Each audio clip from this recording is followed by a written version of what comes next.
நண்பர்களே, டெட் தேர்ச்சி பெற்றவர்களுக்கு மீண்டும் ஒரு தேர்வு நடத்தியே பணி நியமனம் செய்யப்படுவார்கள். டிஆர்பி செக்ரட்டரி அதிகாரப்பூர்வ அறிவிப்பு. இது ஒரு நபர் டிஎன் டெட்டில் பாஸ் பண்ண ஒரு நபர் சிஎம் செல்லில் இந்த மாதிரி கொஸ்டின் கேட்டிருக்காரு. அந்த கொஸ்டினுக்கு 22/12/2020 அன்று அதிகாரப்பூர்வமாக டிஆர்பி செக்ரட்டரி அவர்கள் மீண்டும் ஒரு தேர்வு நடத்தியே அவர்களுக்கு பணி நியமனம் வழங்கப்படும் என்று கூறியிருக்கிறார்கள். ஆனால் எவ்வாறு பணி நியமனம் செய்யப்படுவார்கள், எந்த நடைமுறை, எந்த மாதிரி அது சிலபஸ், எந்த கிளாஸ்லேருந்து கேட்கப்படும், எந்த கிளாஸ்லேருந்து எந்த கிளாஸ் வரைக்கும் கேட்கப்படும், அவங்களுடைய சப்ஜெக்ட்லேருந்தே கேட்கப்படுமா? ஏன்னா ஒவ்வொருத்தரும் ஒரு சப்ஜெக்ட் படிச்சிருப்பாங்க. இப்போ பிஎட்டு முடிக்கிறதுக்கு முன்னாடி அவங்களுடைய யூஜி டிகிரி தமிழாக இருக்கலாம், இங்கிலீஷாக இருக்கலாம், maths, physics, chemistry, botany, zoology ஏதாவது இருந்திருக்கலாம். அவங்க பாடத்திலேருந்தே கேட்கப்படுமா? பிஜிடிஆர்பி கேட்கப்படுவது போல் பிஜிடிஆர்பியில் என்ன பண்ணுறாங்கன்னா 110 மார்க்கு அவங்களுடைய சப்ஜெக்டில் வைக்கிறாங்க, ஒரு 10 மார்க்கு ஜிகே, 30 மார்க்கு சைக்காலஜியில் வைக்கிறாங்க. அந்த மாதிரி அவங்க சப்ஜெக்ட்லேருந்தே வருமா? இல்லை என்றால் இதுக்கென்று எதுவும் புதிதாக ஒரு புது மெத்தட் உருவாக்கப்படுமா என்று எதுவும் தெரியவில்லை. 22/12/2020 அன்று இந்த மாதிரி ஒரு தகவல் வந்திருக்கிறது நண்பர்களே. எனவே நீங்கள் உடனடியாக தயாராகுங்கள். அவ்வாறு தயாரானால் மட்டுமே உங்களால் அந்த 84,000 பேர் பாஸ் பண்ணி வச்சுருக்காங்க. டிஎன் டெட்டு 82 மார்க்கில் இருக்காங்க, ப்ளஸ் 82லேருந்து 100க்கு மேலே கூட ஒரு சில நபர்கள் 110 வரைக்கும் கூட இருக்கிறாங்கன்னு நியூஸில் வந்து அடிக்கடி வருது. அதனால் நீங்கள் உங்களுடைய சப்ஜெக்டில் கொஞ்சம் மீண்டும் தரவு பண்ண வேண்டும். ஏன்னா நீங்கள் 7 வருஷமாக காத்துக்கிட்டு இருந்தீங்க.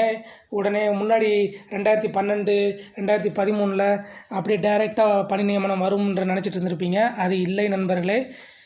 அரசு வந்து இந்த மாதிரி முடிவு எடுத்துக்கிற மாதிரி தெரியுது. டிஆர்பி செக்ரட்டரி அறிவிச்சிருக்காங்க. அந்த வீடியோவை பார்க்கணும்னா நம்ம சேனலை சப்ஸ்கிரைப் பண்ணி பாருங்கள். நம்ம சேனலில் அந்த வித்து எவிடன்ஸ், அந்த கேட்ட கேள்வி, அதுக்கு அவர் அறிவித்த அறிவிப்பு எல்லாம் முன்னாடி இருக்கிற வீடியோவில் இருக்குது. அதை பார்த்துக்கோங்க நண்பர்களே. தயவு செய்து படிக்க ஆரம்பிக்கவும். படித்தால் மட்டுமே உங்களுக்கு வேலை. 84,000 மேல் ஆசிரியர்கள் தகுதி தேர்வில் தேர்ச்சி பெற்று உள்ளனர். எப்படி அவங்களுக்கு வயதில் முன்னுரிமை கொடுக்க போகிறாங்களா, இல்லைன்னா எம்ப்ளாய்மெண்ட்டு சீனியாரிட்டியை வச்சு கொடுக்க போகிறாங்களா அப்படின்னு எல்லாம் பலவாறு சிந்திச்சுட்டு இருந்த நேரத்தில் இந்த மாதிரி ஒரு அறிவிப்பு வந்திருக்குங்க. ஏற்கனவே அவங்க சொல்லிட்டாங்க, இனிமேல் வெயிட்டேஜ் முறையில் நாங்கள் டெட்டு வைக்க மாட்டோம்னு முன்னாடியே சொல்லிட்டாங்க. எந்த மாதிரின்னு இது வரைக்கும் தெரியாமல் இருந்துச்சு. ஆனால் இன்னொரு தேர்வுன்னு கன்ஃபார்ம் ஆயிடுச்சு.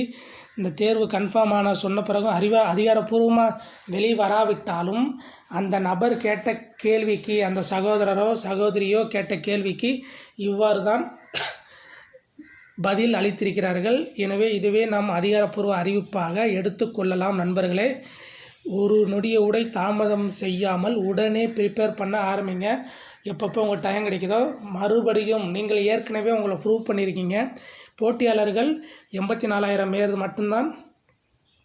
ஏனென்றால் மற்ற தகுதி தேர்வில் தேர்ச்சி பெறாதவர்கள் இதற்கு போட்டியிட முடியாது. வெறும் 84,000 பேர்கள். அந்த 84,000 பேர்களில் நீங்களும் ஒருவராக இருக்க வேண்டுமென்றால் மிகவும் நீங்கள் முயற்சி செய்ய வேண்டும். அதுவும் பார்த்தீங்கன்னா எப்படி போடுவாங்கன்னா, எனக்கு தெரிஞ்சு இப்போ தமிழில் தான் போட்டி. ஏன்னா தமிழுக்கு இத்தனைன்னு ஒதுக்கிடுவாங்க. இப்போ பார்த்தீங்கன்னா 10,000 பட்டதாரி ஆசிரியர்கள் தேவைப்பட்டாங்கன்னா அதே மாதிரி இடைநிலை பேப்பர் 1க்கும் இந்த மாதிரி தாங்க இருக்கும். பேப்பர் 1 பேப்பர் 2க்கு. பேப்பர் 1க்கு எந்த பிரச்சனையும் கிடையாது. ஏன்னா அவங்களுக்கு எந்த சப்ஜெக்ட்டும் கிடையாது. அவங்களுக்கு யார் ஃபஸ்ட்டு வராங்களோ அந்த 69% இது ரிசர்வேஷனை வச்சு போட்டுருவாங்க. ஆனால் பேப்பர் 2ல் சப்ஜெக்டாக கண்டிப்பாக பிரிச்சுருவாங்க. தமிழ்லாம் இவ்வளவு அது நமக்கு தெரிய வராது. அது நமக்கு என்றைக்கு போடுறாங்களோ அதுக்கப்புறம் தான் நமக்கு தெரிய வரும், இந்த சப்ஜெக்டில் இவ்வளோ போட்டிருக்காங்கன்னு.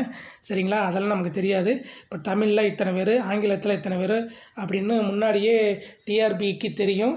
ஸோ போட்டி வந்து உண்மையிலேயே கடுமையாக இருக்க போது உங்களுடைய சப்ஜெக்டுக்குள்ளே. சரிங்களா? அதனால் நன்கு ப்ரிப்பேர் பண்ணவும்.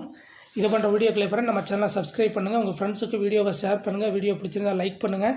கீழே கமெண்ட் பாக்ஸில் உங்கள் கேள்விகளை கேளுங்க. எனக்கு தெரிஞ்ச ஆன்சரை உங்களுக்கு நான் கமெண்ட் பண்ணுறேன். நன்றி.